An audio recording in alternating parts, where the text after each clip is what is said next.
The morning sun streamed through the kitchen window as I stirred cream into my coffee, contemplating the stack of financial documents spread across the marble counter. At 62, Barbara Mitchell found herself at a crossroads she never expected. The papers before her weren't just any documents. They were the co-signature forms for a $2 million business loan, and they bore her son Ryan's ambitious dreams within their fine print. I'd love to know which corner of the globe you're watching from, and if this story speaks to you, make sure to subscribe. Tomorrow's video is one you absolutely can't miss. You're being ridiculous, Mom. Ryan's voice cut through the kitchen's morning calm. At 35, my son stood in his crisp designer suit, his expression a mixture of impatience and condescension that had become all too familiar lately. Just sign the papers. You're overthinking everything as usual. I set down my coffee cup slowly, studying the man my little boy had become. Somewhere between his MBA graduation and his third startup venture, Ryan had transformed from the earnest, young entrepreneur I'd supported through college into someone I barely recognized. I'm not overthinking, Ryan. I'm being prudent. This is a significant amount of money, and as the co-signer, you just need to act your age. And trust me, he interrupted, his tone sharp enough to slice through steel. You don't understand modern business, Mom. Things have changed since Dad ran his hardware store. This is how real entrepreneurs operate now. Act my age. The words stung more than I cared to admit. Since my husband George passed away 2 years ago, Ryan had increasingly treated me like a relic from a bygone era, someone whose opinions belonged in a museum rather than a boardroom. He'd forgotten that I'd managed our family's finances for 40 years, helped build George's business from the ground up, and had turned our modest savings into a comfortable retirement fund through careful investments. I need time to review these properly, I said, maintaining my composure despite the hurt simmering beneath the surface. Ryan's jaw tightened. Time? Mom, I need this loan approved by Friday. My investors are waiting. This tech incubator opportunity won't wait for you. To catch up with the 21st century, tech incubator, venture capital, disruptive innovation. Ryan threw around these terms like confetti, assuming I couldn't possibly grasp their meaning. He'd forgotten that I'd been reading about technology and business trends long before he'd discovered his first startup blog. Then perhaps you should have brought this to me sooner than Monday morning, I replied evenly. I didn't think my own mother would need a week to sign a simple form, Ryan shot back. Dad would have signed it immediately. He understood the importance of family support. The invocation of George's memory as a weapon felt like a betrayal. Yes, George would have signed, after we'd discussed it thoroughly, analyzed the risks, and made the decision together. That was precisely what Ryan seemed incapable of understanding. Your father and I always made financial decisions as a team, I said quietly. And we never rushed into anything involving this much money. Ryan rolled his eyes. Actually rolled. His eyes at me, like I was a teenager asking for the car keys instead of his mother questioning a $2 million commitment. This is exactly why I didn't want to involve you in the first place, he muttered, reaching for his phone. But the bank requires a co-signer with substantial assets, and despite your old-fashioned thinking, you're the only one who qualifies. Old-fashioned thinking. The words hung in the air like a challenge. I picked up the loan documents, scanning the pages with practiced eyes. Ryan's new venture, Disrupt Tech Solutions, promised to revolutionize something or other. The business plan was heavy on jargon and light on specifics. The loan terms were aggressive, with my retirement funds and the family home as collateral. Ryan, this uses the house as collateral, I pointed out. So, it's just a formality. The business projections show we'll be profitable within 18 months. You'll never have to worry about it. Projections aren't guarantees. God, Mom, this is exactly what I mean about acting your age. You're supposed to be enjoying retirement, not micromanaging my business decisions. Just trust me and sign the papers. Stop trying to pretend you understand modern entrepreneurship. Act my age. There it was again, delivered with such casual dismissal, that something inside me finally snapped. But I didn't let it show. Instead, I carefully set down the papers and looked at my son with newfound clarity. You're right, Ryan. I should act my age. His face brightened with triumph. Finally. So you'll sign?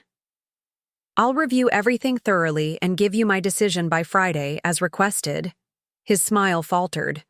But that's my decision. Now, you'll excuse me, I have a yoga class to attend. At my age, flexibility is important. Ryan left in a huff, the kitchen door slamming behind him with enough force to rattle the windows. I waited until his Tesla had disappeared down the driveway before reaching for my laptop. If my son wanted me to act my age, then perhaps it was time to show him exactly what 62 years of experience looked like. My first call was to Martin Blackwood, my attorney and George's old golf buddy. Martin had handled our legal affairs for 30 years and had seen more business deals than Ryan had eaten hot dinners. Barbara, how's retirement treating you? Interesting you should ask, Martin. I need you to look at some loan documents for me. Quietly. Within an hour, I was in Martin's downtown office, the loan papers spread across his mahogany desk. His expression grew increasingly grave as he read through them. Barbara, this is ambitious and risky. Very risky. That's what I thought. But I wanted a professional opinion. Martin leaned back in his leather chair, his fingers steepled. The personal guarantee clause is particularly concerning. If this business fails, and statistically, most startups do, you're on the hook for the full amount. Your house, your retirement accounts, everything could be at risk. And the business plan? Lots of buzzwords, not much substance. I've seen hundreds of these over the years. This one raises red flags. I nodded, unsurprised but somehow still disappointed. What would you advise? Honestly, don't sign it. Or if Ryan insists on family support, suggest alternative structures. Maybe a smaller investment, or equity rather than debt. But this loan, as structured, is too dangerous for someone in your position. I thanked Martin and left his office with a heavy heart but a clear mind. My next stop was the Public Records Office. If Ryan wanted to treat me like a naive old woman, perhaps it was time to do some old-fashioned research. What I discovered over the next 3 days painted a troubling picture. Ryan's previous 2 ventures had both ended in bankruptcy, details he'd somehow forgotten to mention during our kitchen conversation. His current investors were mostly friends from his MBA program, none with significant business experience. Most. Alarming, Disruptech Solutions wasn't even legally registered as Ryan's company. It was registered under his business partner's name, someone named Derek Williamson, whom I'd never met. I spent Tuesday evening at the local library, researching. Derek Williamson? The librarian, a young woman named Jennifer, was incredibly helpful, showing me how to access business databases and court records. Derek, it turned out, had a history of failed ventures and 2 civil lawsuits for fraud. Finding everything you need? Jennifer asked, noticing my furrowed brow. More than I wanted to, honestly, I replied. Wednesday brought an unexpected visitor. My neighbor, Patricia Collins, stopped by with fresh-baked cookies and neighborhood gossip. Patricia's son worked at the same bank handling Ryan's loan application. I probably shouldn't mention this, Patricia said, lowering her voice conspiratorially. But Tommy said there's been some interesting activity with your son's loan application. Apparently, someone's been calling, asking very specific questions about the collateral requirements. I kept my expression neutral. Is that unusual? Tommy said it's the first time anyone's actually verified the business plan details. Usually, with a co-signer of your stature, they just push it through. After Patricia left, I made several phone calls of my own. To Ryan's previous investors, to former employees of his failed ventures, to business reporters who'd covered the local startup scene. The picture that emerged wasn't pretty. Thursday arrived with another confrontation. Ryan appeared at my door early, his agitation visible in every gesture. "Mom," the bank called. "They said someone's been investigating my loan application. Was that you?" I continued pruning my roses, the morning dew still fresh on the petals. "I've been reviewing the situation as I said I would." "Reviewing? You've been sabotaging me. Do you have any idea how embarrassing this is? My own mother, undermining my credibility?" A lot of love and effort went into bringing this story to life. If you're enjoying it, we'd be so grateful if you'd subscribe to our channel. Now, back to where we left off. I haven't undermined anything, Ryan. I've simply asked questions. Questions you should have anticipated and been prepared to answer. This is exactly what I mean about your outdated thinking. In modern business, we move fast. We take risks. We don't waste time with endless analysis. I set down my pruning shears and faced him directly. In modern business, as in old-fashioned business, due diligence isn't optional, especially when someone else's assets are at stake. "I cannot believe you're doing this to me. Dad would be ashamed." The accusation hung between us like a blade. I thought of George, of the countless evenings we'd spent reviewing contracts together, of his favorite saying, "Trust, but verify." "Your father would have asked the same questions I'm asking," I said softly. "He would have wanted to protect both of us." "Protect us? You're destroying my opportunity. If this deal falls through because of your meddling, if this deal falls through, it will be because it couldn't withstand basic scrutiny." Ryan's face flushed with anger. "I'm giving you one last chance, Mom. Sign the papers today, or I'm done. I'll find another way, and you can forget about being part of my success." The ultimatum lingered in the morning air. I studied my son, this stranger wearing my child's face, and made my decision. "I'll give you my answer tomorrow at lunch, 1 o'clock at Chez Laurent." Ryan's expression flickered between hope and suspicion. "Why lunch? Why not now?" "Because, darling, at my age, I've learned the value of a good night's sleep before making important decisions, and because I have some arrangements to make."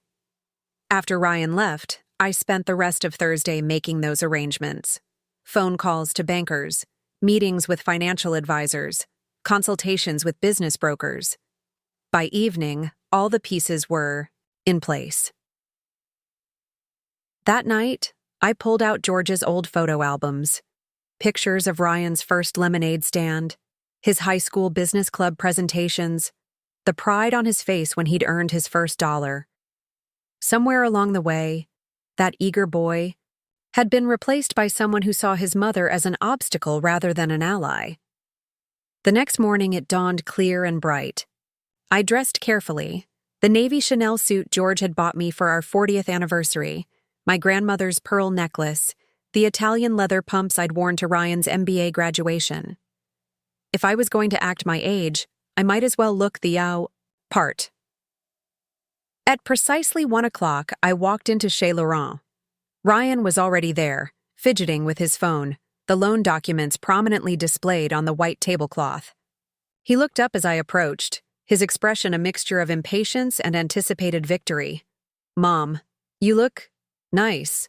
"Thank you, darling. Shall we order?" "The papers, Mom. Let's handle business first."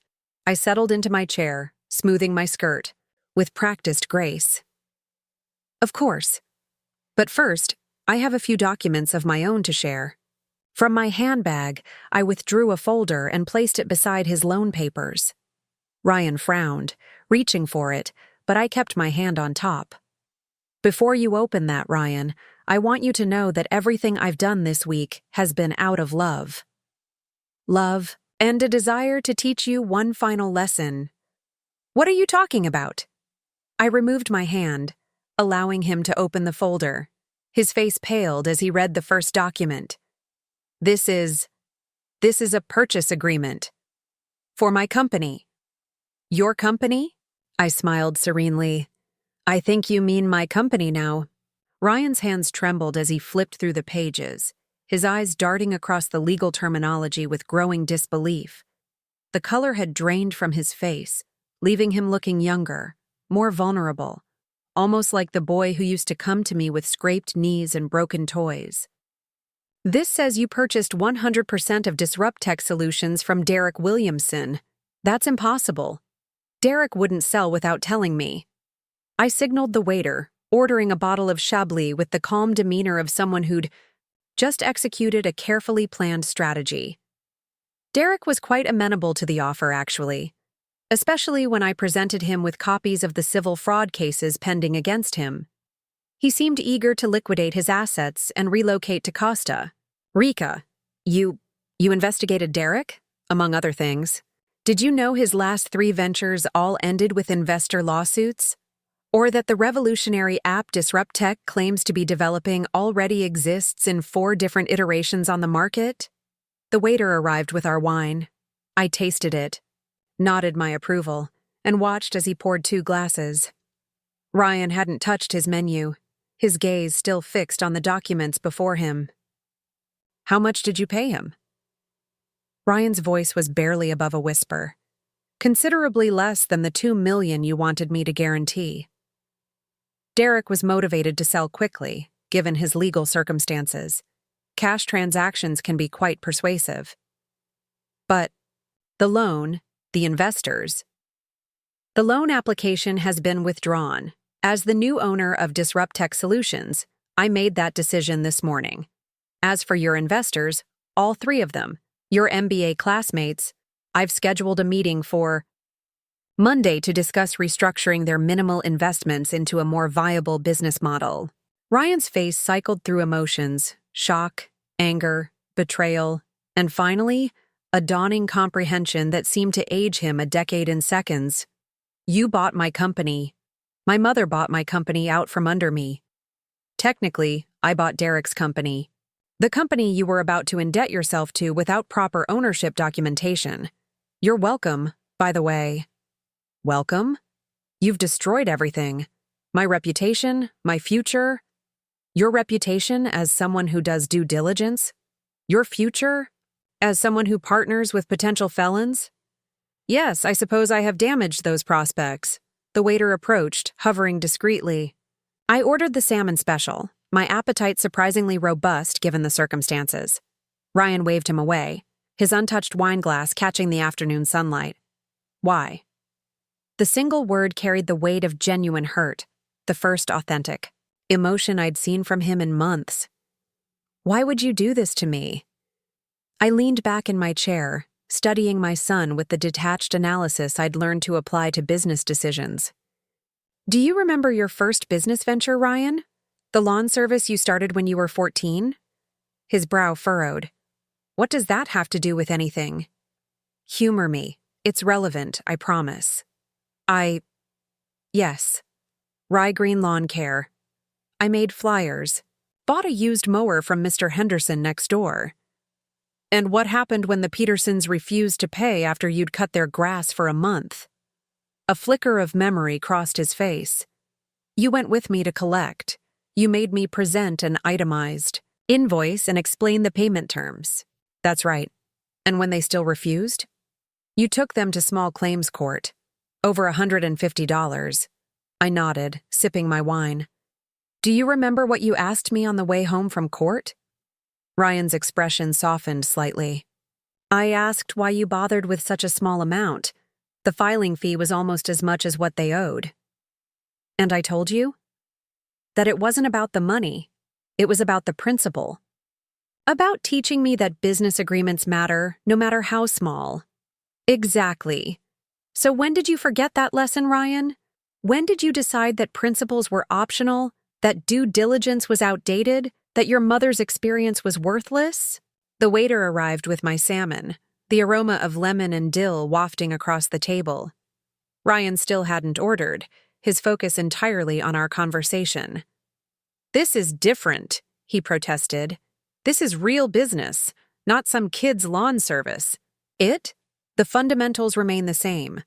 Know your partners, understand your contracts, protect your assets. The stakes are higher, but the principles are identical.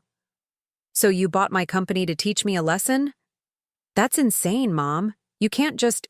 I didn't buy it to teach you a lesson. I bought it to save you from financial ruin. I cut into my salmon, the fish flaking perfectly under my fork. Derek was planning to take the loan money and disappear, leaving you as the sole face of the company when it inevitably failed. The business plan was a facade, the technology already obsolete. You would have been left with a $2 million debt, potential fraud charges, and a permanently damaged reputation. Ryan's anger seemed to deflate, replaced by something closer to confusion. How do you know all this? Because I acted my age, darling. I used my 62 years of experience, my network of contacts, and my hard-earned skepticism to investigate what you should have questioned from the beginning. But I'm the one with the MBA. I'm the one who understands modern business. Your MBA taught you theories and buzzwords. My life taught me people. And people, Ryan, don't change as much as business models do. Opportunists in three-piece suits are still opportunists, whether they're selling snake oil or software solutions. I reached into my handbag again, withdrawing. A second folder. This one was thicker, bound with a burgundy cover that caught the light as I placed it on the table. What's this? Ryan asked warily. Your actual business plan. The one you should have written before partnering with Derek, before seeking investors, before asking me to risk our family's security. He opened it slowly, his eyes widening as he scanned the first pages. This is comprehensive. Market analysis, competitive landscape, development timelines, financial projections based on actual data. 5-year projections with best, probable, and worst-case scenarios. Risk mitigation strategies, partnership agreements with built-in protections, everything a real business needs. You wrote this? I had help. Your Uncle Thomas, you remember him, the boring CPA, provided the financial modeling. Jennifer from the library assisted with market research. Patricia's son at the bank offered insights on loan structuring. And Martin Blackwood reviewed all the legal aspects. Ryan looked up from the document, his expression unreadable. This must have taken days. 3 very full days, yes. While you were posting inspirational quotes on LinkedIn about disrupting the paradigm, I was actually building something disruptive. But why? If you thought the business was worthless, I never said the core concept was worthless. Automated inventory management for small retailers is actually a solid idea. It's the execution that was flawed. Derek's version was vaporware, promises, without substance. This plan outlines how to actually build and market such a system. The waiter returned, and this time, Ryan ordered a club sandwich, the same thing he'd ordered on every birthday lunch since he was 12. Some things, it seemed, didn't change. I don't understand, he said finally. You bought the company, you wrote a business plan. What happens now? I smiled, the first genuine smile I'd felt in days. Now? Now you have a choice. I own Disrupt Tech Solutions. I have a viable business plan. I need a CEO to execute it. Someone young, energetic, with fresh ideas but enough wisdom to accept guidance when needed. You're offering me a job? At my own company? Your former company. And yes, I'm offering you the position of CEO, with conditions. What conditions? First, you report to the board of directors, which consists of me, Uncle Thomas, and Martin Blackwood. All major decisions require board approval. Second, you take a reasonable salary, not the inflated compensation package you'd outlined in your original plan. Third, you spend the next 6 months working with mentors I've selected, successful entrepreneurs who built real businesses, not just pitched ideas. Ryan's sandwich arrived, but he seemed as disinterested in food as he'd been in the wine. And if I refuse, then I'll hire someone else. Miranda Chambers, perhaps. She's been successfully running tech startups since before you got your MBA. Or David Kim from Seattle. He's looking to relocate and has an excellent track record with inventory systems. You've already interviewed other candidates? Due diligence, darling. Something you should have learned by now. The silence stretched between us, filled only by the gentle clink of cutlery against china and the murmur of other diners. I continued eating my salmon, allowing Ryan time to process the radical shift in his circumstances. "This is humiliating," he said finally, "my own mother having to rescue me from my mistakes." "No, Ryan. Humiliating would be losing our family home to satisfy a fraudulent business loan. Humiliating would be watching you face criminal charges for Derek's inevitable embezzlement. This? This is family. This is what we do for each other. Your father would have done exactly this, only sooner. Do you know why? He was successful with the hardware store because he questioned every supplier, verified every contract, built relationships with trustworthy people. He acted his age, with wisdom, caution, and experience." Ryan picked up his sandwich, then set it down again. "You planned this whole thing, didn't you? From the moment I asked you to co-sign?" "From the moment you told me to act my age," I corrected. That phrase clarified everything. You wanted me to be passive, uninvolved, blindly supportive. But that's not what age brings. Age brings perspective, patience, and the ability to see patterns younger eyes miss. I feel like an idiot. You're not an idiot. You're young, ambitious, and you got caught up in the startup culture that glorifies speed over substance. It's a common mistake. Is it? Did you ever make mistakes like this? I laughed, surprising both of us. Oh, darling. When I was 35, I invested half our savings in a multi-level marketing scheme selling magnetic therapy bracelets. Your father had to bail us out by working double shifts for 6 months. The difference is, I learned from it. You never told me that story. Because I was embarrassed. Pride is another thing that changes with age. It becomes less important than wisdom. Ryan finally took a bite of his sandwich, chewing thoughtfully. These mentors you mentioned, who are they? Sarah Patel, who built a chain of medical clinics from scratch. Robert Martinez, who turned a failing software company into a market leader. And Eleanor Van Dyke, who's launched and sold 4 successful tech startups. Eleanor Van Dyke? She's a legend. How did you... She's in my book club. We've been discussing business biographies for the past year. She's particularly excited about your inventory management concept, actually. Thinks it could revolutionize small retail if executed properly. Your book club discusses business biographies? Among other things, we're not just reading romance novels and drinking wine, despite what you might assume about women our age.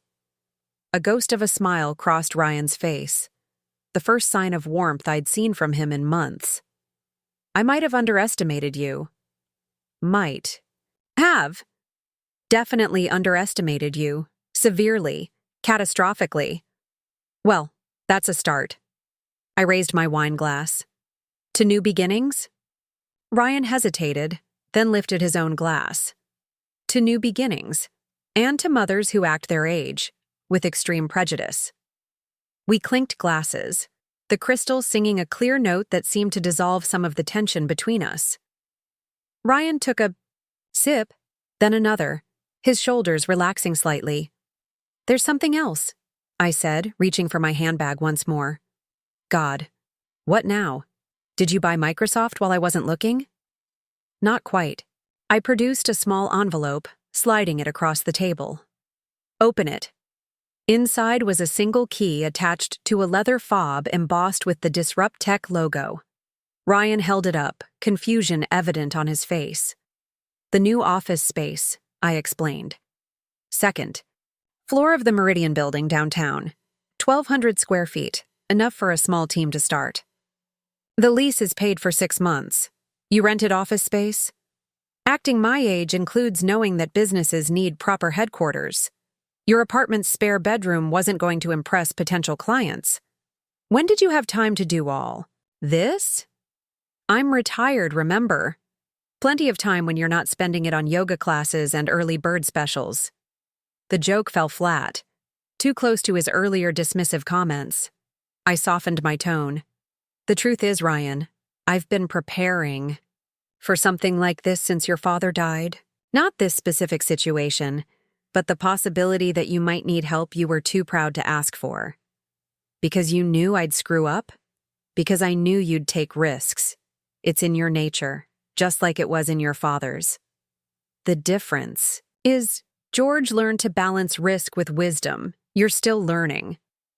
Ryan nodded slowly, turning the key over in his hands. The board positions, they're non-negotiable for the first 2 years. After that, we can reassess based on the company's performance and your growth as a leader, and the mentorship.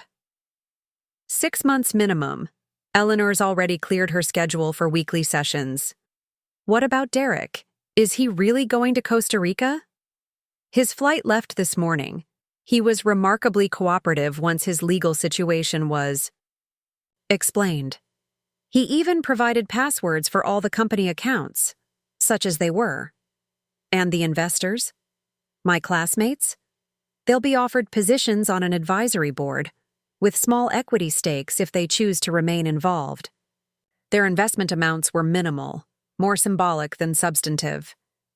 Ryan set down the key, his expression thoughtful. You've thought of everything. That's what acting my age looks like. Thorough preparation, careful planning, and the wisdom to know when to act decisively. What if I had just signed the loan papers immediately, before you could do all this? I smiled. I raised you, Ryan. I knew you'd procrastinate until the last possible moment. Some things never change. He actually laughed at that. The first genuine laugh I'd heard from him in months. Fair point. I once turned in a book report 3 minutes before the deadline in 7th grade. And it was written on the bus that morning, if I recall correctly. Hey, I got a B+. Because the teacher admired your creative interpretation of a book you'd clearly never read. The atmosphere had shifted, the adversarial tension replaced by something warmer, more familiar. This felt like the conversations we used to have before George died, before Ryan's ambition had calcified into arrogance. There's one thing I don't understand, Ryan said, attacking his sandwich with renewed appetite. Why keep this all secret? Why the dramatic reveal at lunch instead of just telling me what you'd discovered? I considered my answer carefully.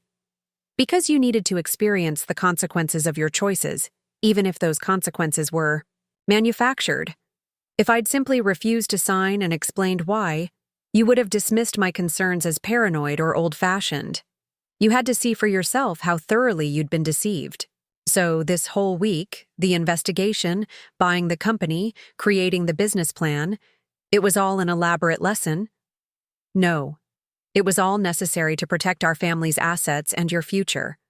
The lesson was a bonus. An expensive bonus. Less expensive than the alternative.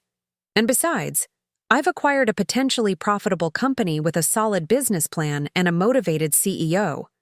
From an investment standpoint, it's quite reasonable. Ryan shook his head, but he was smiling. I can't decide if you're a genius or completely insane. The two aren't mutually exclusive. Your grandmother used to say the same thing about your grandfather, and he built a successful chain of gas stations during the Depression. I never knew that. There's a lot you don't know about our family's business history. Perhaps it's time you learned. We come from a long line of entrepreneurs, successful ones who understood that sustainable growth requires patience, planning, and the wisdom to listen to those who've walked the path before. The waiter returned to clear our plates, offering dessert menus. To my surprise, Ryan accepted one. The chocolate soufflé is excellent, I suggested. You hate chocolate. I don't hate it. I prefer fruit desserts. But I remember you love chocolate, and the soufflé here is exceptional. He ordered it, along with coffee. I opted for tea and the lemon tart. As we waited for dessert, Ryan pulled out his phone, then seemed to think better of it and put it away. Sorry. Habit. No need to apologize.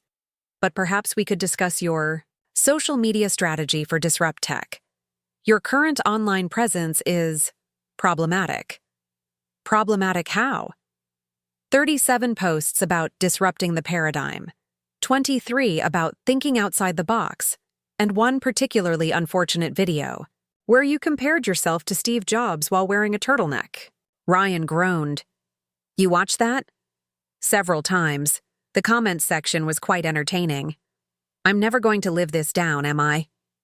Not if I have anything to say about it. Consider it motivation to succeed. Prove that the new disrupt tech, the real disrupt tech, is worth the faith I'm placing in you. Our desserts arrived, and Ryan dove into his soufflé with enthusiasm. Between bites, he asked, "What happens Monday? Assuming I accept your offer, where do we start?" First, we meet with the advisory board to review the business plan. Then you'll tour the new office space with me and Uncle Thomas. Eleanor wants to have lunch to discuss your first mentorship session, and we'll need to file the paperwork making your employment official. You're going to be my boss. My mother is going to be my boss. Chairman of the board, technically. You'll report to the full board, not just me. And it's temporary. A scaffolding to support you while you develop the skills and judgment needed to lead independently. What if we disagree on something? Then we'll discuss it like adults. Present your case with data and reasoning. If you convince the board, we'll support your decision. If not, you'll need to accept our guidance. No tantrums, no accusations of being old-fashioned, no dismissive comments about acting our age. I really hurt you with that comment, didn't I? I paused, my fork halfway to my mouth. Yes, you did. Not because I'm sensitive about my age, but because you used it to dismiss everything I've learned, everything I've accomplished. You reduced 6 decades of experience to an inconvenience. I'm sorry. 2 words simply stated, without qualification or excuse. They meant more than all his business jargon combined. I know you are, and I forgive you. But forgiveness doesn't mean forgetting. This restructuring isn't punishment, it's protection. For both of us. Ryan nodded, his soufflé forgotten for the moment. What about us? Our relationship? Can we get back to what we had before? We can build something new, something better perhaps. Relationships evolve, Ryan, especially between parents and adult children. We're entering a new phase. Colleagues, as well as family. It will take adjustment from both of us. You're being very philosophical about all this. Another benefit of acting my age. Perspective. This isn't the end of something. It's a beginning. A chance for you to build something real, something sustainable, and a chance for me to pass on what I've learned before it's too late. You're not that old, Mom. Old enough to know that legacy isn't about money or companies. It's about wisdom. Transferred, lessons learned, values instilled. Disrupt Tech is just the vehicle. You're the true investment. The waiter brought our check, and I reached for it automatically. Ryan's hand covered mine. Let me. Please. It's the least I can do. I released the leather folder, watching as he slipped his credit card inside. Another small shift, another tiny rebalancing of our relationship. As we gathered our things to leave, Ryan picked up the key to the new office space, weighing it in his palm. Tomorrow's Saturday. Would you mind showing me the space? I'd like to see what you've set up. I'd be delighted. 10 o'clock? We could grab coffee afterward, discuss your ideas for the layout. I'd like that. He helped me with my coat, a gesture so reminiscent of his father that my breath caught. Mom? Thank you. For everything. For saving me from myself. That's what mothers do, darling. We act our age, with wisdom, love, and occasionally hostile takeovers.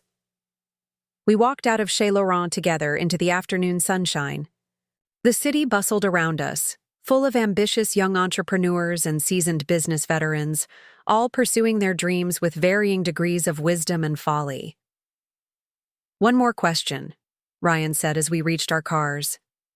The book club that discusses business biographies, is it open to new members?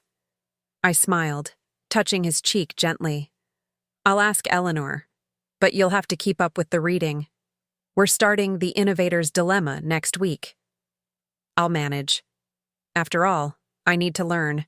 To act my age too, with curiosity, humility, and respect for those who've paved the way. As I watched him drive away, I reflected on the week's events. Acting my age had meant more than he'd ever imagined. Investigation, negotiation, strategic planning, and ultimately, the biggest gamble of my retirement years. But sometimes the greatest risks were the ones you took for family, guided by experience and tempered with love. Monday would bring new challenges, board meetings, and the delicate dance of restructuring our relationship from mother and son to business partners. But for now, I savored the small victory of a lesson learned, a company saved, and a future preserved. Acting my age indeed. Saturday morning arrived with unseasonable warmth, the kind of early spring day that made Denver feel like possibilities were blooming alongside the crocuses in Washington Park. I arrived at the Meridian building 10 minutes early, finding Ryan already waiting in the lobby, 2 cups of coffee in hand. "Thought you might need this," he said, offering me one. "Dark roast, 1 sugar, no cream, unless your tastes have changed?" "Some things remain constant," I replied, accepting the cup gratefully. "Though I'm surprised you remembered." "I remember more than you might think, Mom, including the fact that you're always at least 15 minutes early for everything." We rode the elevator in comfortable silence, the coffee warming my hands as we ascended. When the doors opened on the 2nd floor, Ryan stepped out first, then stopped abruptly. "The entire floor?" "Not the entire floor, just the northwest corner suite, 1,200 square feet as I mentioned, but it has the best views and natural light." I unlocked the glass doors etched with the new Disruptech Solutions logo, a clean, professional design that replaced Derek's garish neon creation. Ryan wandered through the space slowly, taking in the layout I'd carefully planned with the interior. "Designer, this is incredible." The main workspace featured an open floor plan with modular desks that could be reconfigured as the team grew. A conference room with smart glass technology occupied one corner, while smaller meeting pods dotted the perimeter. The break room was fully equipped, and I'd even included a small wellness room for meditation or private phone calls. "The furniture arrives Monday," I explained. "I've ordered enough workstations for 8 employees to start. The conference room technology is already installed. Digital whiteboards, video conferencing capability, the works." Ryan ran his hand along the conference table, his expression thoughtful. "You planned for growth. Sustainable growth. The lease includes an option on the adjacent suite if we need to expand within 2 years." He moved to the windows, looking out over the city skyline. The mountains were visible in the distance, their peaks still snow-capped against the blue sky. "I had my first job interview in this building," he said quietly. "Right after graduation. Computech Solutions, 5th floor. They turned me down. I didn't know that. I never told anyone. Too embarrassed. The interviewer said I had good ideas but lacked real-world experience. Said I needed to learn how business actually worked, not just how textbooks said it should. Work. Sounds like wise advice. I thought he was an idiot. Old-fashioned, behind the times. Ryan turned from the window, meeting my eyes. "I've been thinking about a lot of people lately, including you. And now? Now I'm wondering if maybe I've been the one who's behind. Behind in understanding what really matters." I joined him at the window, our reflections ghost-like in the glass. "Your father used to say that wisdom wasn't about knowing everything. It was about knowing what you don't know." I'm beginning to understand what he meant. Ryan paused, sipping his coffee. "Can I ask you something? About Dad?" "Of course. Did you two ever have business disagreements? Real ones, I mean. Not just about which supplier to use or what to stock." The question surprised me, pulling memories from deep storage. "Oh, we had battles. Epic ones, especially in the early years." Your father wanted to expand to multiple locations before we'd even turned a profit on the first store. I insisted on stability first, growth second. Who won? Neither of us. Or both of us, depending on how you look at it. We learned to compromise. He scaled back his expansion plans, and I agreed to take calculated risks. The hardware store succeeded because we balanced each other. I miss him. The simple statement hung between us, no less powerful for its simplicity. So do I. Every day. But I see him in you, Ryan. His ambition, his creativity, his passion for building something meaningful. You just need to temper it with my mother's wisdom. I smiled. I was going to say patience, but wisdom works too. We continued the tour, Ryan asking detailed questions about everything from the IT infrastructure to the coffee machine selection. His enthusiasm was infectious, reminding me why I'd taken this drastic step in the first place. There's one more thing, I said, leading him to a door at the far end of the suite. Your office. The corner office was smaller than typical CEO quarters but thoughtfully designed. A standing desk faced the windows, built-in bookshelves lined one wall, and a small seating area provided space for informal meetings. It's perfect, Ryan said, his voice thick with emotion. But why is there another desk in here? I indicated the second workstation positioned near the door. For your executive assistant, when you hire one. Already planning my support staff? Every good leader needs competent support. Your father never made a major decision without running it past Margaret first. She kept him grounded. Margaret from the hardware store? I thought she was just a secretary? She had an MBA from Wharton and 30 years of retail experience. Your father hired her specifically because she'd challenge him when necessary. Another thing I didn't know. You're learning. That's what matters. We settled into the seating area, our coffee growing cold as the morning sun painted patterns on the carpet. Ryan pulled out his phone, scrolling through something before showing me the screen. I've been looking at the business plan you created. The financial projections seem conservative compared to what Derek and I had estimated. Conservative, but realistic. Based on actual market data rather than optimistic assumptions. The development timeline is longer too, 18 months to full launch instead of 6. Quality takes time. Better to underpromise and overdeliver than the reverse. Ryan nodded, but I could see his mind working, processing the shift from startup hype to business reality. The advisory board meeting is Monday. What should I expect? Questions. Many questions. Uncle Thomas will focus on the financials. Be prepared to defend every number. Martin will probe the legal structure and compliance issues. Eleanor will challenge your technical assumptions and go-to-market strategy. And you? I'll be listening, watching how you handle pressure, how you respond to criticism, whether you can admit when you don't know something. No pressure there. The pressure is intentional. Better to face it in a boardroom with people who want you to succeed than in the market with competitors who want you to fail. My phone buzzed with a text. Jennifer from the library confirming our Tuesday research session on competitive analysis. The network I'd built over decades was now at Ryan's disposal, though he didn't fully grasp that yet. Mom? Ryan said suddenly, his voice serious. Can I see the original investigation files? Everything you found out about Derek, about the fraud, about my previous failures? The request caught me off guard. I'd planned to share the information gradually, sparing him the worst details of how thoroughly he'd been deceived. Are you sure? Some of it is unflattering. I need to know. If I'm going to avoid making the same mistakes, I need to understand exactly what I did wrong. I reached into my bag, extracting a thumb drive I'd been carrying all week. Everything's on here. Financial records, background checks, interview transcripts. It's not a pleasant reading. He took the drive, turning it over in his hands like a talisman.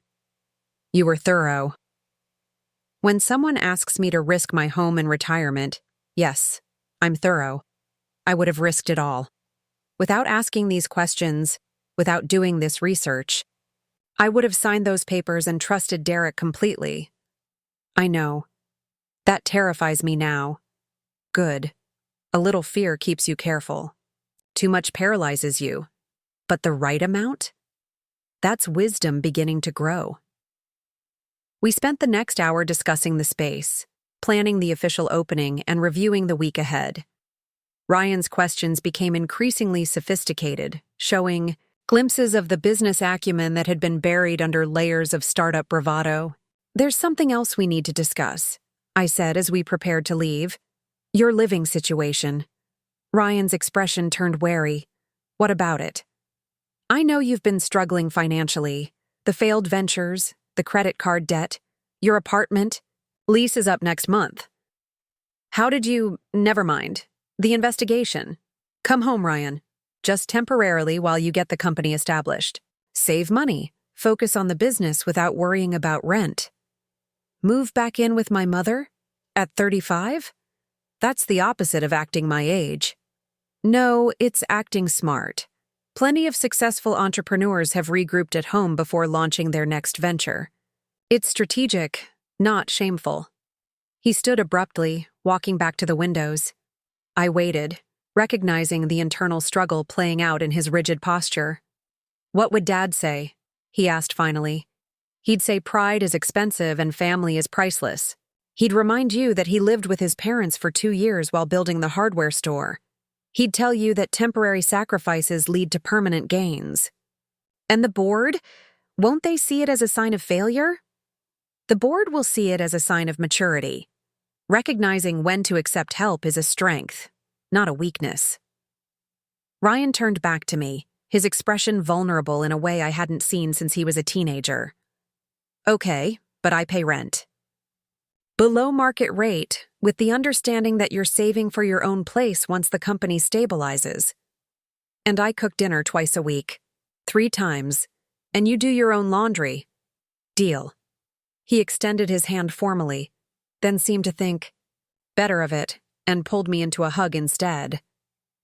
"Thank you for everything, even the hostile takeover."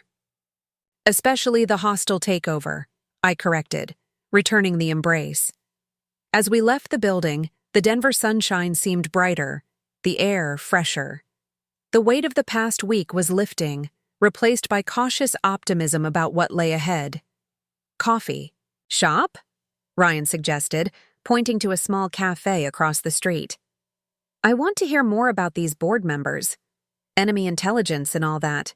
"They're not enemies, Ryan. They're guardrails." "Still, knowledge is power, right?" We settled into a corner booth at the cafe, the Saturday morning crowd providing a comfortable backdrop of conversation and clinking cups. Ryan ordered a complex latte with multiple modifiers. I stuck with simple black coffee. "Tell me about Eleanor Van Dyke," he said. "I've read about her successes, but what's she really like?" "Brilliant but kind. Demanding but fair. She started her first company in her garage at 52 after her husband died and left her with more debt than assets. Built it into a $30 million enterprise in 7 years." 52? I thought she was some wunderkind who started young. Another assumption corrected. Success has no age limit, Ryan. Eleanor proves that every day. What about Uncle Thomas? I always thought he was just, well, boring, conventional. The man who helped your father structure the hardware store sale to maximize tax benefits and protect our retirement? Who's consulted for 3 Fortune 500 companies on financial restructuring? I'm beginning to see a pattern in my past judgments. The pattern is looking at surfaces instead of substance, style over depth. It's not uncommon at your age. There's that phrase again, my age. But without the dismissiveness you used. Age is just data, Ryan. It's what you do with the years that matters. Our conversation was interrupted by a familiar voice. Barbara? Ryan? What a pleasant surprise. Patricia. Collins approached our table, her son Tommy in tow. The same Tommy who worked at the bank, who'd inadvertently alerted me to the loan investigation. Patricia. Tommy. Join us? I offered, gesturing to the empty chairs. They sat, Tommy looking uncomfortable while Patricia beamed with neighborly enthusiasm. I heard through the grapevine that there've been some exciting developments with your business, Ryan, Patricia said, her eyes twinkling with barely contained curiosity. Ryan glanced at me, uncertain how much to reveal. Ryan's taking over as CEO of DisruptTech Solutions, I said smoothly. We're launching with a new business model and proper funding structure. Oh, how wonderful. Tommy, didn't you mention something about… Mom? Tommy interrupted, his face reddening.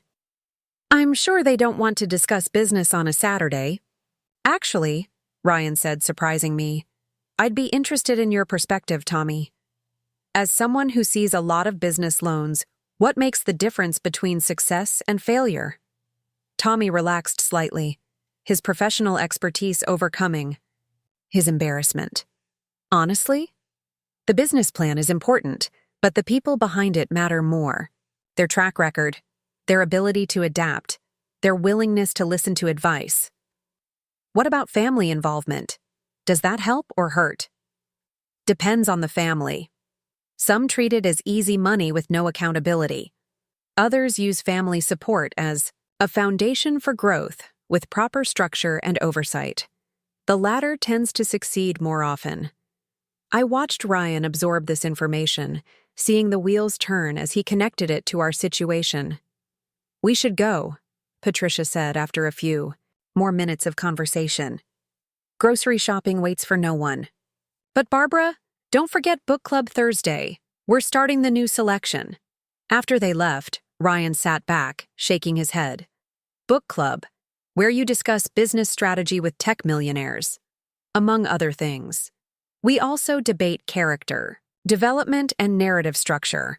Skills that translate well to business, actually. Everything translates to business with you, doesn't it? Life is education, Ryan. Every interaction teaches something if you're paying attention. Is that why you orchestrated this whole thing? The investigation, the takeover, the restructuring. Can you teach me? I considered my answer carefully. I acted to protect our family's financial future. The educational component was secondary but not incidental. Sometimes the best lessons come from real consequences, not theoretical discussions. And if I'd refused your offer, if I'd walked away from DisruptTech entirely, then you'd have learned a different lesson about pride, about opportunities lost, about the cost of stubbornness. But I'm glad you didn't. So am I. We finished our coffee in companionable silence, watching the city wake up around us. The afternoon would bring boxes to pack at Ryan's apartment, belongings to move back home, and a new chapter in both our lives. But for now, we sat together, mother and son, business partners, students of life's continuing education. One more question, Ryan said as we prepared to leave. The investigation you did, how did you know where to look? What questions to ask? Experience. 62 years of watching people, learning patterns, understanding motivations, and a healthy dose of skepticism born from my own mistakes. Will you teach me? Not just the business stuff, but the people stuff? The patterns you see? That's what the next few months are for. The mentorship isn't just about spreadsheets and market analysis. It's about reading people, understanding dynamics, seeing what's not being said. Acting my age with training wheels? Acting your age with guidance. There's a difference. As we walked back to our cars, Ryan stopped suddenly. I just realized something. You didn't just save me from a bad business deal. You saved our relationship. How so? If I'd gone through with Derek's plan, lost everything, dragged you down with me, I don't think we'd have recovered from that. The guilt, the blame, the resentment. It would have destroyed us. Perhaps. But we'll never know now, will we? No, we won't. Because you acted your age, with wisdom I couldn't appreciate until I needed it most. The rest of the weekend passed in a blur of packing, planning, and preparation. Ryan moved back home with less resistance than I'd expected, taking over his childhood room with a mixture of nostalgia and determination. We spent Sunday evening reviewing the business plan one more time, preparing for Monday's board meeting. "Nervous?" I asked as we cleared the dinner dishes, a meal Ryan had insisted on cooking. "Terrified, but also excited. For the first time in months, maybe years, I feel like I'm building something real, something that matters." That's how your father felt the night before he opened the hardware store. Scared but thrilled, uncertain but committed. Did it get easier? Different. The fears changed as the business grew, but the excitement remained. That's how you know you're doing something worthwhile, when the passion outlasts the panic. Ryan dried the last plate, hanging the towel with the same precise fold his father had always used. Some habits, it seemed, were genetic. "Thank you for believing in me," he said quietly, "even when I didn't deserve it. You're my son. Believing in you isn't optional. But believing in your judgment? That has to be earned. And now? Now we start earning. Both of us. You are proving you can lead with wisdom. Me proving I can guide. Without controlling. Acting our ages? Acting our best selves. Age is just the framework. Character is what fills it in." The moon was rising over the mountains as we turned off the kitchen lights, preparing for the week ahead. Monday would bring challenges, certainly. Tough questions from the board, decisions about hiring, the reality of building a company from the ground up. But it would also bring possibility, second chances, and the opportunity to forge something stronger from the ashes of failure. In the hallway, Ryan paused by the gallery of family photos. His finger traced the frame of one particular image. Him at 16, standing between his parents at the hardware store's grand reopening after the renovation. "I remember this day," he said. "Dad let me run the register for the first hour. I was so nervous I gave Mrs. Peterson twice the correct change. And you went to her house that evening to correct the error," Dad insisted. Said integrity meant fixing mistakes even when no one would know. Especially when no one would know. That's when character is truly tested. Ryan nodded, understanding in a way he couldn't have a week ago. "I have a lot to live up to." "No. You have a lot to live into. The framework is there, you just need to grow into it." He hugged me goodnight, something he hadn't done spontaneously in years. As I watched him climb the stairs to his room, his temporary room, we both understood, I felt a sense of completion. Not ending, but fulfillment. The crisis had become a catalyst, the threat had become an opportunity, and the demand to act my age had become an invitation to share the wisdom those years had brought. Tomorrow would begin the real work of building Disrupt Tech into something sustainable, something worthwhile. There would be setbacks, certainly. Disagreements, probably. Moments of doubt, inevitably. But there would also be growth, learning, and the gradual transformation of potential into reality. I turned off the hall light and headed to my own room, pausing at George's photo on my dresser. "I think I acted my age pretty well this week," I whispered to his smiling face. "With just the right amount of wisdom and mischief. You would have been proud." The house settled into the nighttime quiet, but it felt different now. Fuller, more alive. Not with the past recaptured, but with the future taking shape. Ryan was home, the business was saved, and the relationship between us had found new ground, stronger for having been tested, richer for having evolved. Acting my age had never felt so young. Monday morning arrived with the kind of crystalline clarity that made the Rocky Mountains look close enough to touch. I found Ryan in the kitchen at 6 a.m., already dressed in his best suit, surrounded by note cards and printouts of the business plan. "Couldn't sleep?" I asked, pouring myself coffee from the pot he'd already brewed. "Woke up at 4. Figured I might as well review everything one more time." He looked up and I noticed he'd styled his hair differently. Less startup casual, more professional executive. Too much? The preparation or the hair gel? Both? The preparation is perfect. The hair needs a slight adjustment. I reached over, gently tousling the overly structured style into something more naturally professional. There. Now you look like a CEO, not a news anchor. The board meeting was scheduled for 9 at Martin Blackwood's law firm. We'd chosen neutral ground deliberately. Not my home, not the new office, but a space that commanded respect and implied serious business. Remember, I said as we drove downtown, the board isn't your adversary. We're your support system, but support doesn't mean blind agreement. I know. I've prepared answers for every question I could think of. And when they ask questions you haven't thought of, I'll say I need to research that and get back to them. No bullshitting, no improvising, just honesty. You have been listening. Martin's conference room occupied the corner of the 23rd floor, its windows framing a panoramic view of downtown Denver. Uncle Thomas was already there, reviewing financial projections on his laptop. Eleanor arrived precisely at 9, her silver hair elegant against a deep purple suit that probably cost more than Ryan's monthly rent. "You must be Ryan," she said, extending her hand. "I've heard so much about you. All of it interesting, some of it even complimentary." Ryan shook, her hand, his nervous laugh genuine. "I'm hoping to shift that ratio in the coming months." "I'm counting on it. Shall we begin?" For the next 3 hours, the board systematically dissected every aspect of the business plan. Thomas challenged the financial assumptions with surgical precision.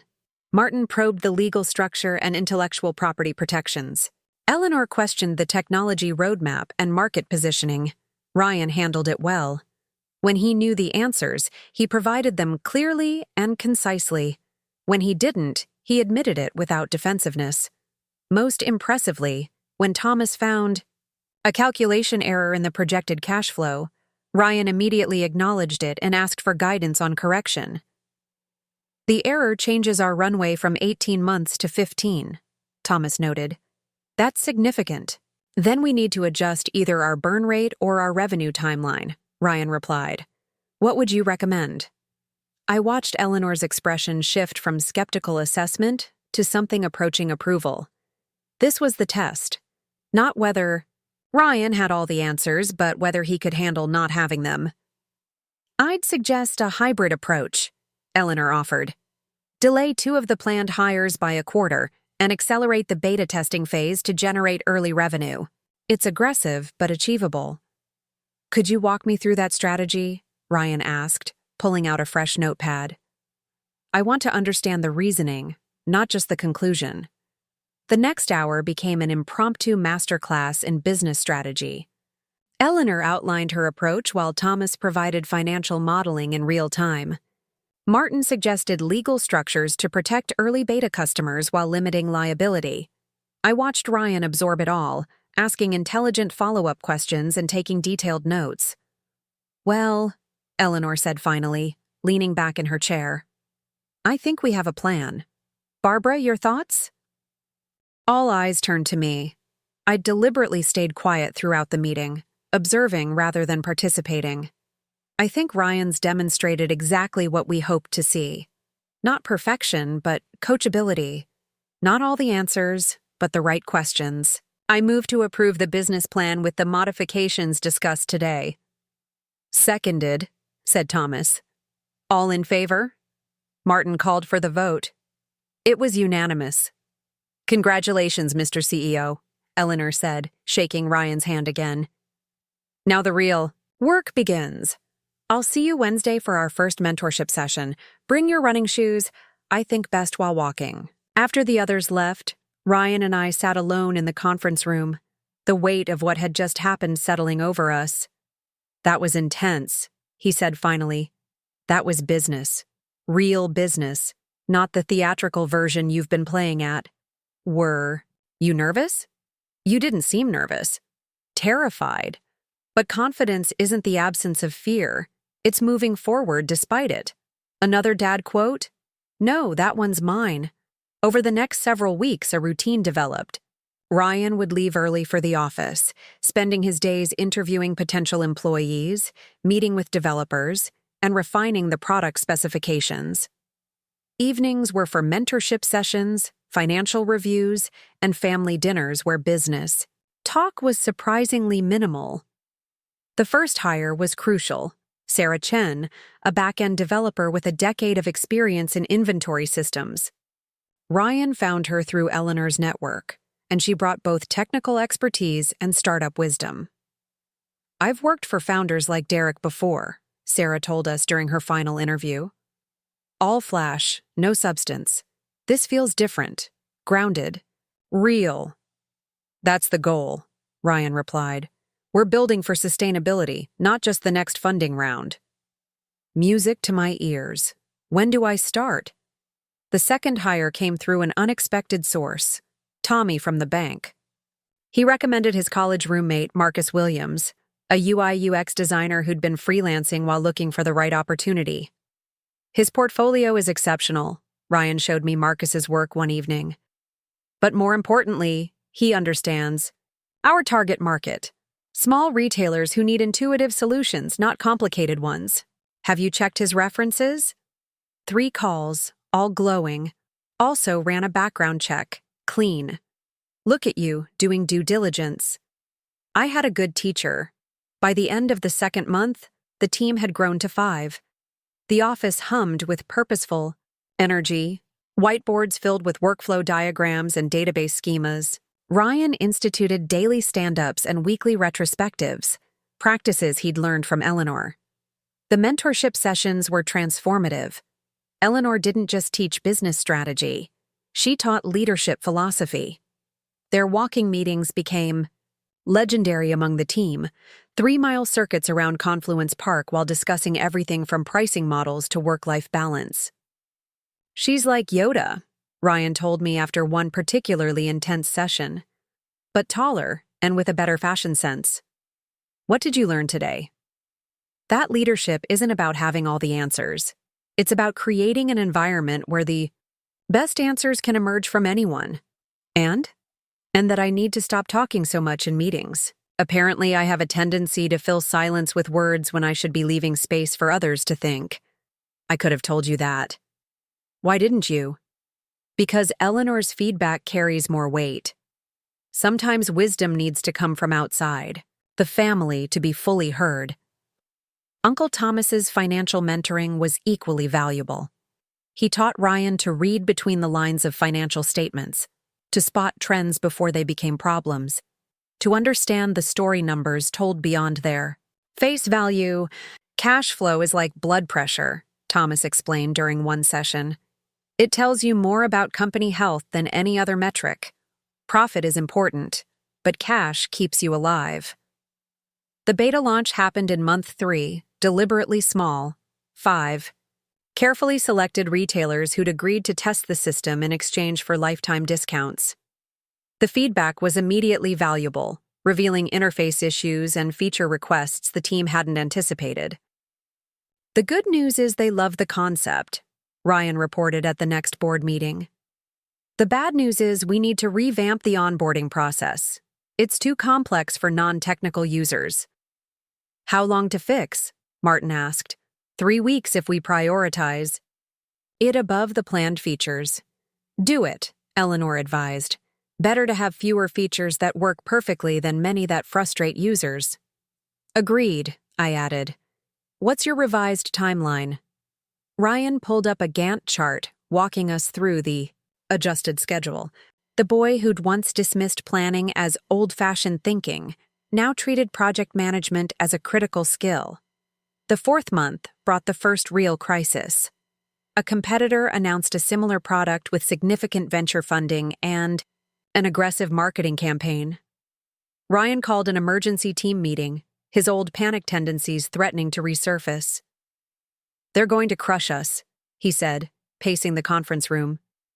$50 million in funding, a team of 30, partnerships, with major retailers already in place. "Ryan," Sarah's calm voice cut through his spiral. "Remember what Eleanor taught you. What's our competitive advantage?" He stopped pacing, taking a deep breath.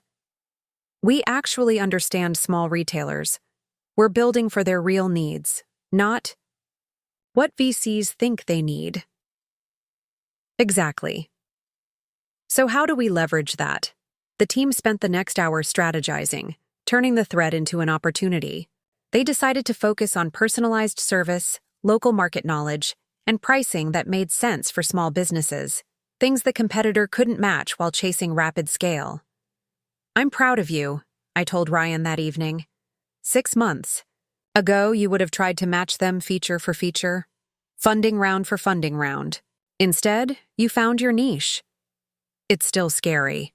They could outspend us into oblivion. They could. Or they could burn through 50 million chasing the wrong market while you build something sustainable, which seems more likely when you put it that way. Besides, you have something they don't. What's that? A mother who knows every small retailer in a 3-state radius through her various community connections. Have I mentioned the Small Business Association luncheon I'm speaking at next week? Ryan's eyes widened. You're speaking at, Mom, that's brilliant. Can you demo our product? Already planned to. Eleanor suggested it, actually. We've been coordinating. You've been conspiring.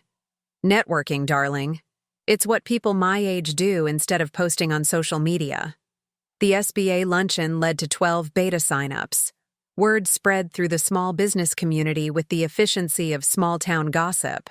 By month 6, Disrupt Tech had 30 active customers and a waiting list for the full launch. The first profitable month came in month 8, modest but meaningful. Ryan framed the P&L statement, hanging it in his office next to his father's photo.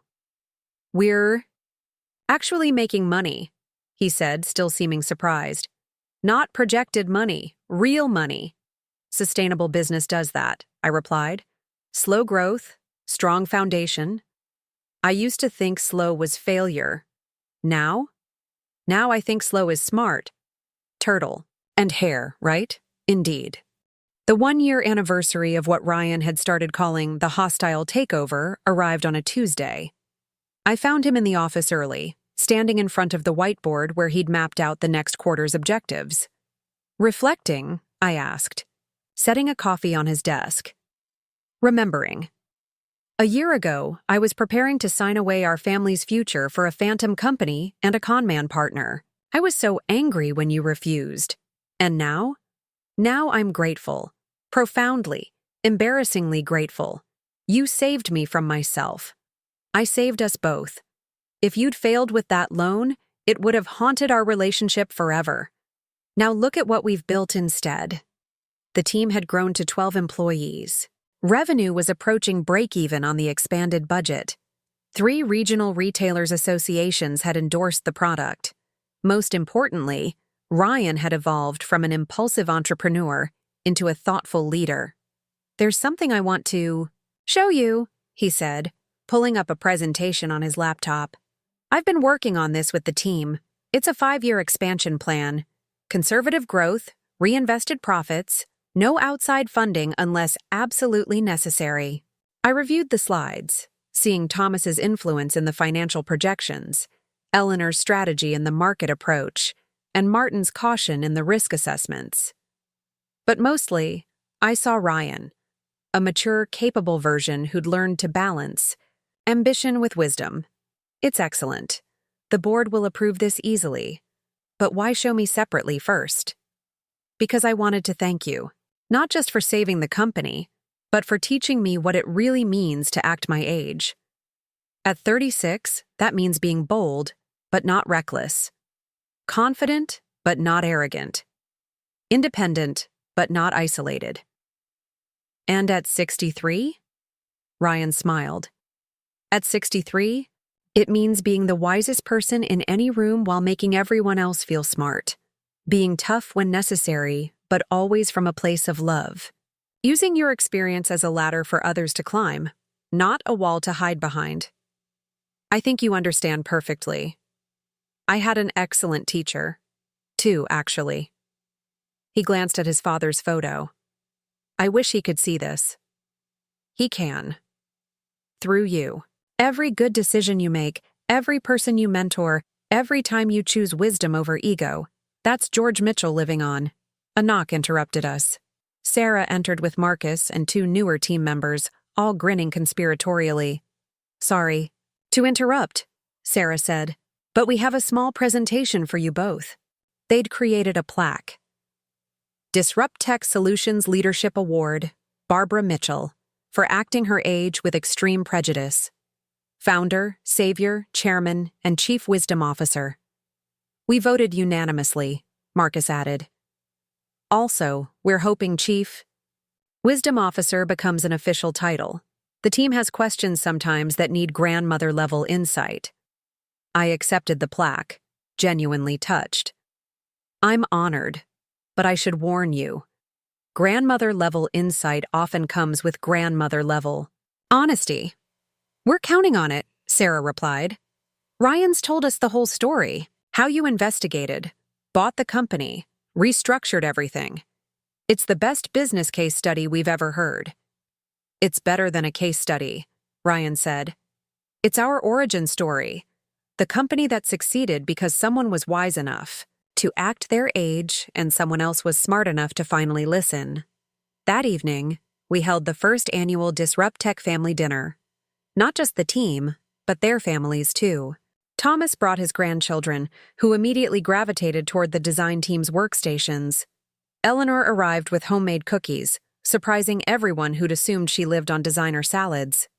Martin brought his wife and daughter, the latter a recent law school graduate interested in startup legal work. As I watched the gathering, 3 generations mixing easily, business and personal relationships intertwining, I thought about how differently this could have ended. Ryan went bankrupt, our relationship shattered, the family legacy tarnished by association with fraud. Instead, we'd built something real. More than a company, a community. More than a business, a family enterprise in the truest sense. Penny for your thoughts. Eleanor appeared beside me, cookie in hand, just reflecting on the year and wondering what George would think of all this. From what you've told me about him, I think he'd be proud. Of Ryan, certainly, but especially of you. For the hostile takeover? For the loving intervention disguised as a hostile takeover. There's a difference. Later, after everyone had gone home and Ryan and I were cleaning up, he brought out a bottle of champagne he'd been saving. To acting our ages, he toasted, whatever those ages might be. To wisdom, I countered, earned, shared, and appreciated. We clinked glasses, the sound ringing clear in the quiet office. Outside, Denver sparkled with evening lights, the mountains, dark silhouettes against the star-filled sky. The company was thriving, our relationship had transformed, and the future held promises instead of threats. Mom? Ryan said as we prepared to leave. If I ever have kids, and they tell me to act, my age, you'll know exactly what to do. With extreme prejudice. With love disguised as business strategy. The Mitchell family way. As we walked to the parking garage, I felt George's presence beside us.